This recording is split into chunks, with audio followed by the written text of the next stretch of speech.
Hello, and welcome to the Martiak Monthly Market Update. I am Mark Martiak from Premier Wealth Advisors. Thank you for joining me.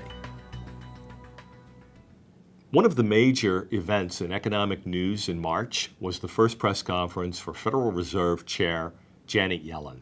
According to some analysts, she made a mistake by attaching an actual time limit around 6 months on when the Fed will end any further purchases of bonds for its quantitative easing program. However, it became clear that this time limit is not fixed, as the Fed will use a lot of indicators to determine if the job market is gaining momentum. The Fed may no longer use its 6.5% jobless rate as a trigger point for raising rates.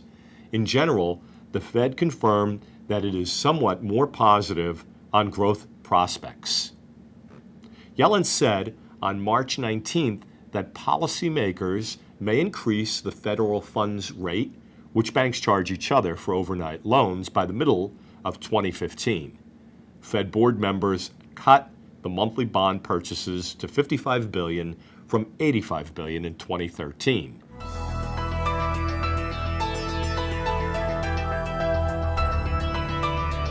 Subnormal temperatures and severe winter across much of the U.S.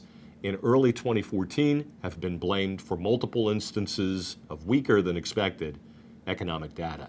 On March 5th, the Institute for Supply Management's non-manufacturing PMI index fell to 51.6 for February, which was below analysts' expectations, and the worst score for the index since February 2010. According to the Institute for Supply Management, U.S. existing home sales remain depressed as of data for February, tallying 4.6 million units annually, which is significantly weaker than last year's recent high watermark of 5.38 million units reported for July 2013. The Consumer Price Index, otherwise known as CPI, showed inflation rose just 0.1% in February from January. However, the standout was the largest increase in food prices in over 2 years. This was offset by a decline in gas prices. Compared with February 2013, the CPI rose 1.1%, and core CPI, which excludes volatile food and energy prices, rose 1.6%.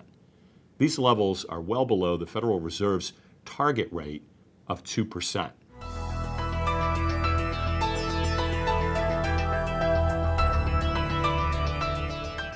Gross domestic product, GDP, grew at a 2.6% annualized rate from October through December, more than the 2.4% gain reported last month.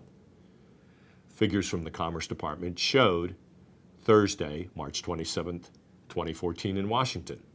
Pending sales of existing homes in the U.S. declined.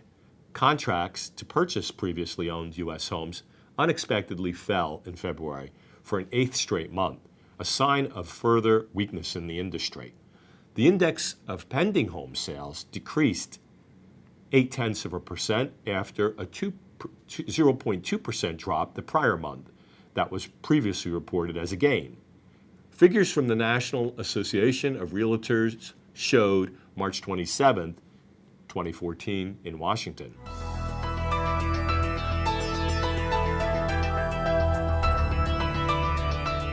Quarterly results for S&P 500 companies have been a mixed bag so far, with slightly more than half of the companies beating estimates, which is in line with the pattern set over the past few cycles, according to analysts.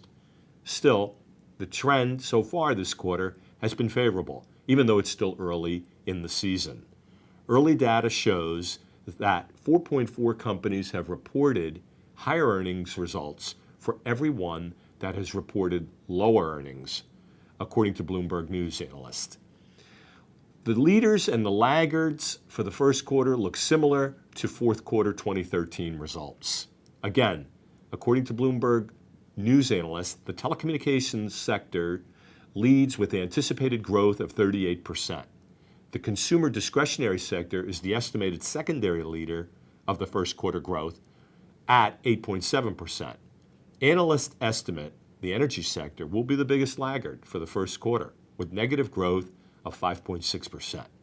The main reasons behind this estimate are higher operating expenses and lower production volume for a lot of companies within the oil, gas, and consumable fuels subsector.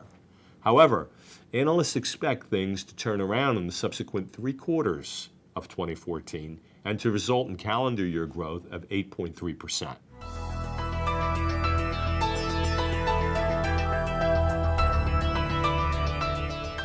The gap in Treasury yields and bonds, in particular between U.S. 5-year notes and 30-year bonds during the 4th week in March, dropped to the least in 4 years as economic growth beat estimates, boosting bets the Federal Reserve may raise interest rates next year. Treasury 5-year notes fell the most in a week, as reported by Bloomberg News, which showed initial jobless claims dropped.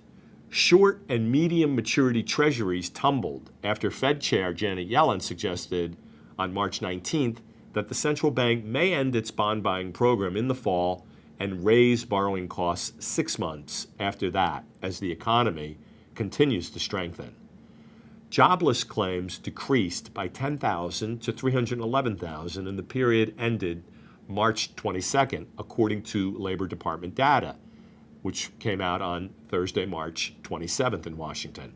The median forecast of 49 economists surveyed by Bloomberg called for 323,000 claims. The 4-week average of applications filed with state agencies during March dropped to the lowest level since September.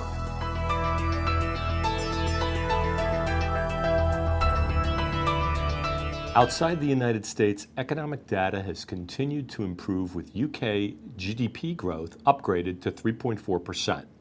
Global unemployment rates declining, China exports up more than 10% from January 2013, and European Purchasing Managers Index PMI data getting stronger. Yet, equity markets have generally remained lifeless on concerns about continued weakness in emerging markets and an escalation of geopolitical risk given the situation in Ukraine. Indeed, the situation in Ukraine is unstable. Leaders of the U.S. and other Western nations imposed sanctions on Russia. They froze the assets of certain Ukrainian and Russian leaders, except Putin.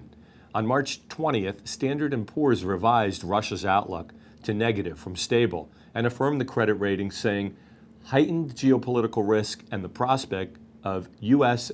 and EU economic sanctions following Russia's incorporation of Crimea would and could reduce the flow of potential investment, trigger rising capital outflows, and further weaken Russia's already worsening economic performance. As the U.S. and its European allies seek to rebuke Russia for taking over the Crimea region of Ukraine, global markets are focused on geopolitical risk. Ukraine reached a preliminary deal with the International Monetary Fund to unlock $27 billion of international support to avert default and limit economic damage from a 4-month political crisis. Bonds and stocks gained on the news released on March 27th.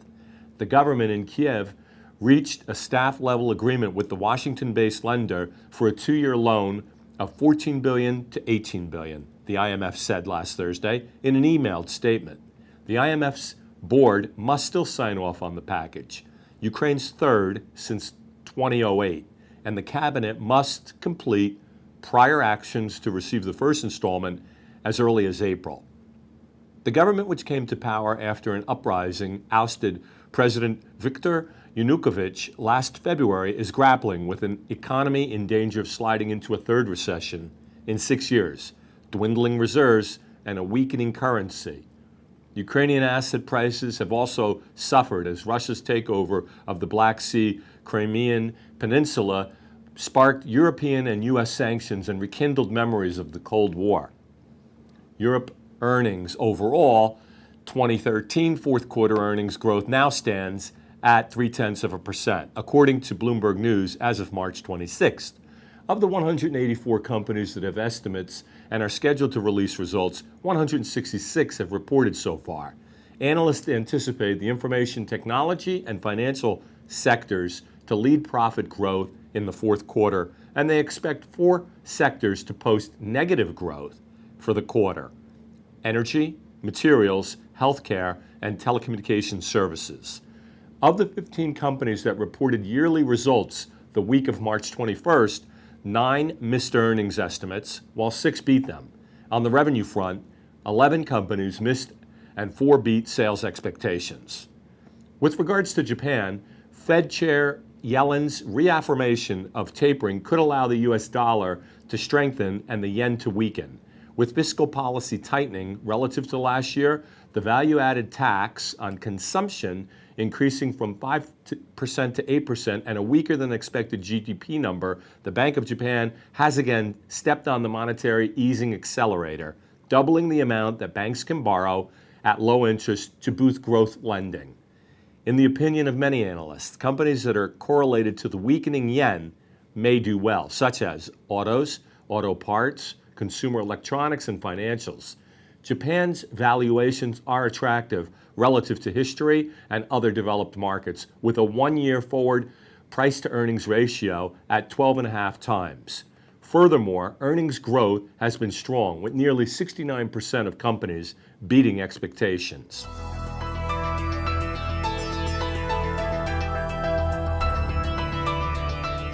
Within emerging markets, China's stocks fell late last week on March 21st, sending the benchmark index to its biggest loss in a week after industrial profit growth slowed and benchmark money market rates jumped.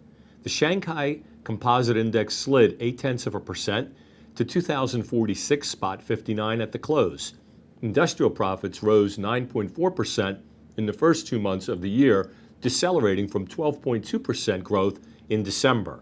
The Shanghai measure has dropped 3.3% this year amid concerns a slowing economy will curb profits and the restart of initial public offerings will divert funds. New share listings may resume from April, the China Daily reported on March 27th, citing unidentified people familiar with the matter. The China Securities Regulatory Commission halted new share approvals in January after restarting them following more than a one-year halt. Emerging market stress continues to be relatively elevated. For example, China's debt is still growing, reaching 215% of GDP at the end of 2012, according to official government reports. Emerging markets continue to be a place for stock pickers, according to analysts surveyed by Bloomberg News. Consumer discretionary sectors are trading at large discounts to their developed market peers. That concludes our report for this month. We're glad that you can join us, and we hope that you will stay tuned for the Martiak Monthly Market Update in May. Meanwhile, find me on my blog at markmartiak.com and follow me on Twitter at Premier Advisor. Your future, our focus.